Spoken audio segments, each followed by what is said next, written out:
మొన్న మేము హామీ ఇచ్చాం. హామీ ప్రకారం ఇమీడియట్గా ఏం చేశాం, 3,000 రూపాయలు పెంచాం, 4,000 రూపాయలు పెంచాం. 3,000 రూపాయల నుంచి దివ్యాంగులకు 6,000 పెంచాం. కొంతమంది ఇంట్లో నుంచి లేని వాళ్ళకి 15,000 పెంచాం. బెడ్ నుంచి రాలేని వాళ్ళకి 15,000 పెంచాం. అది మానవతా దృక్పథం చేయాలి. నిర్ణయం చేశాం. మళ్ళీ ఉచిత ఇసుక చెప్పాం.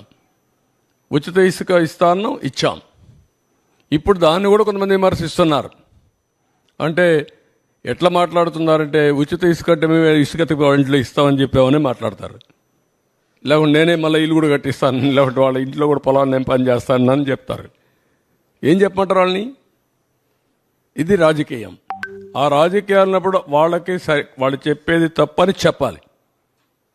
దీనికంటే ట్రాన్స్పరెంట్ పాలసీ ఏముందంటే, జిల్లాలకు అప్పచెప్పాం, స్టాక్స్ అన్ని వాళ్ళకే ఇచ్చేసాం. అక్కడ ఇసుక తీయమన్నాం. ఏ నదిలో అయినా ఏ కాలువలో అయినా ఇసుకుంటే వాళ్ళ ట్రాక్టర్ ఉంటే ట్రాక్టర్కి, ఎడ్ల బండి ఉంటే ఎడ్ల బండికి నెత్తి మీద పెట్టుకోగలిగితే నెత్తి మీద పెట్టుకో తీసుకుపోమంటున్నాం.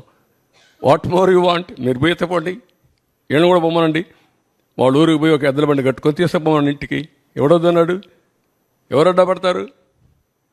అలాంటి బుద్ధి జ్ఞానం లేకుండా చేసి వాళ్ళని ఏమనాలి? వాళ్ళని మనుషులు అనాలి? అంటే వింత పశువులు కూడా ఉండవు. మారిగా ఉంటాయి, ఇవన్నీ ఉంటాయి ఛాలెంజెస్.